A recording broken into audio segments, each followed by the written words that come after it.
I'll wait for some of you guys to get on here. It is.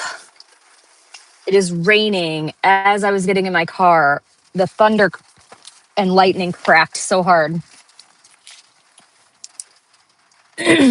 You're late or I'm late, only fan. Anyway, whatever. Okay. So it's about to storm. It's like raining and well, it is raining and there's like huge storm clouds. I made it just to my car just in time. Whatever. Can you please acknowledge that I'm live now? You are a troll. You're just a giant troll, only fan. First in the US. Yeah, that's a you get that designation. Okay, anyway. Woo. Okay, so I wish so bad I could be there on Monday and Tuesday. Reddington is so fun to watch. He is so real and like I don't know. Did you guys see? Did they show after the jury left the argument about the list of visitors? I'm hoping that that was also broadcast. What's so funny is that even the cameramen are kind of like smirking and smiling when Reddington gets up and is frustrated. Like they'll zoom in on him and be like, "This is great." So you saw him walk across and grab the clipboard and be like, "If they want to see the list, they could. They don't need a motion. They could walk across the room." Oh my gosh! And he's like, "It's Father Bob." Like, you don't, this is not some secret name, okay? It's so funny. So when that dude, the investigator, so clearly the only reason that investigator was called up at the end was so that she could ask him about the medical examiner again and get that in there. I mean, seeing Reddington sitting with his head in his hands it's like what all of us do. So I got to sit in the front row of the back and I had an awesome view. And then the bailiff stood right in the middle of the aisleway and blocked my entire view of the video screen. So I was like going like this and this. But I have to say, I did get a little nervous because I was like, I don't know what they're about to show. And her being like, was there blood splattered everywhere on the walls? Blah, blah, blah. No. Okay, but like there was blood everywhere. What is the point? Yeah, she just wanted to show more pictures of the kids. That was so stupid. So she did that, and the jurors were taking notes during the video of the master bedroom. They were taking pictures of that, and then, like, of course, she had to show the side of the house again. I still don't understand what what their point is about any of that. But okay, whatever. During a break, during a sidebar, the detective on the stand started going like this, like a kid does with his eye. I'm like, you okay up there? Anyway, I just thought that was like the most redundant witness ever. I think he was even wondering why he was there.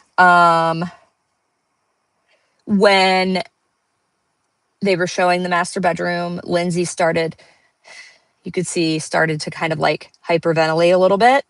When she brought up the medical examiner again, she got real, like you could see like she started to lose it again.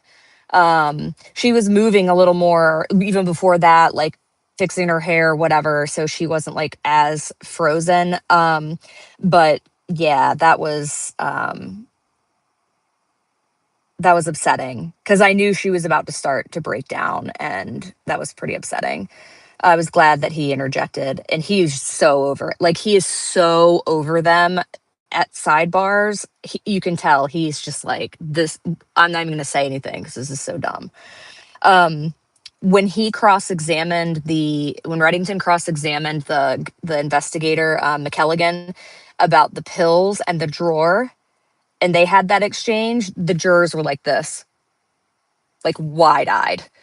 They were very locked in. They're very locked in when things get spicy. When he challenged him about the pills and why Patrick didn't bring them or whatever, and it was clear that like there was no shady business going on or whatever. The jurors were all like,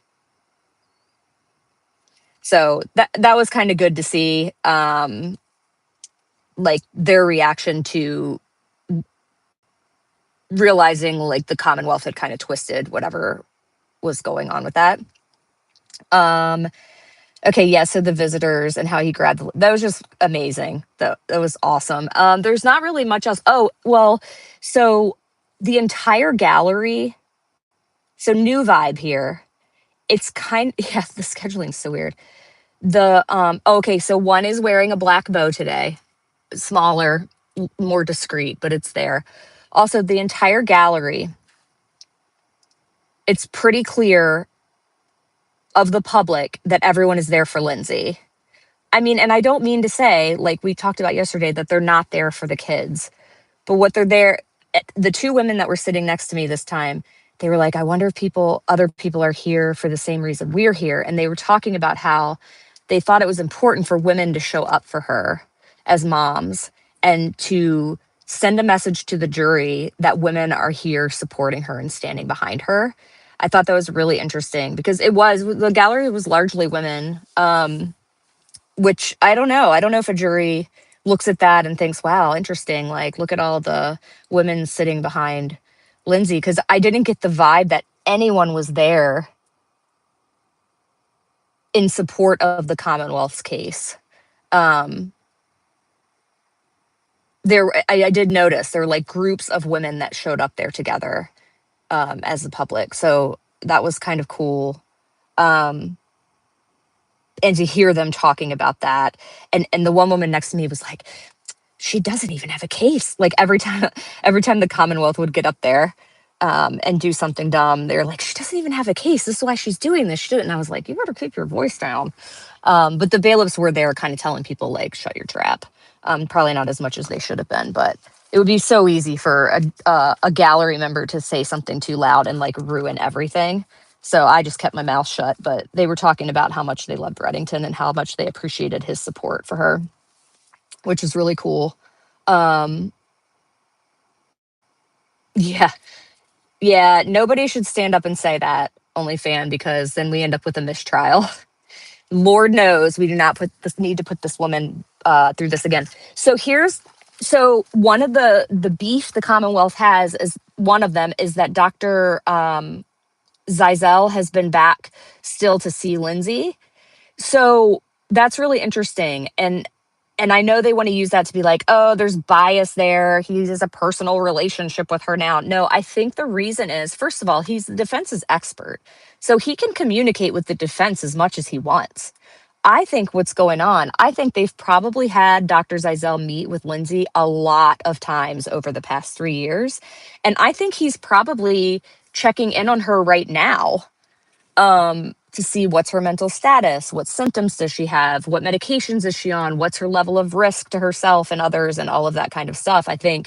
Um, I think that's really smart to get like a longitudinal view of how this illness has manifested and what her current mental state is now. Um, so yeah, he's allowed to be back there, but the Commonwealth is going to try to make that seem um, like there's some personal investment he has, like that there's some biased relationship, that how could he possibly, he's visiting her, what is, like they're going to make it seem like he's there to console her and see how she's doing, like she's a friend. But I guarantee you that's not what's going on. He's assessing when he's there, he is assessing her mental status. He might actually also be there for her safety, like as another layer of evaluation to make sure that she's not a danger to herself. I mean, I know the doctors are probably doing that where she is now too, but Reddington is going to take care of his client. And um I think it's possible too. He has him coming there to assess how she's reacting to this testimony, because just in case the Commonwealth comes out with like, oh, well, here she's over here fake crying or sobbing or whatever, I'm sure that they want Dr. Zizel to have some kind of evaluation of like, what does it mean that she's reacting this way, and that sort of thing, and to be able to see it in person. So yeah, that's stupid. I mean, whatever, like if you want your state witness or state experts to see her now too, go for it. Like, okay, trust me, it's stupid. um how do you vibe about the judge? The judge is like, i think he I think the judge is trying to keep control of his courtroom. I think Reddington challenges him a bit on that. I do get glimpses of him thinking the Commonwealth is ridiculous. I do get glimpses of that, but he's trying to balance that uh with like, okay, but I can't like let Reddington take over here, if that makes sense. Um he's definitely very animated when he's talking at sidebar with the attorneys. Very animated. Um so yeah, that's kind of the vibe of the judge. There are like so many bailiffs there. It's obnoxious. They're like in the way of seeing what's going on. It's irritating. Um yeah, so I think that's pretty much it. It was a short afternoon, obviously. So they don't have court tomorrow. And hey, Kathy. Um, oh, hi. Hey, Z, Trial Junkies. Yay. So I don't have, you guys have to rewind because I already like went through everything. Um, yeah, so the judge has a tricky job. I don't know why they're off on Friday, but I think apparently they're supposed to rest on Monday. And I think that Reddington is going to lead off with Zizell or one of the psych experts. I think he's going to lead off with that, have some in between, and then I don't know what he'll have at the end, but he's definitely going to be putting them up like, let's get to the actual issue here, people. And I would imagine that Zizell or whoever his experts are, and Resnick, they're going to be on the stand for a couple days apiece, I think. Yeah. So that's all I got, guys. I was gonna do a Canton review, but like it's starting to storm and I don't know. I have to see how far away it is. I'll keep you posted. I'll let you know. Keep your notifications on. So like this, go back and listen if you didn't get to. And yes, I hope La Posada gets into. Oh, I'm just here on the wrong week, but it's okay. This has been fun, guys.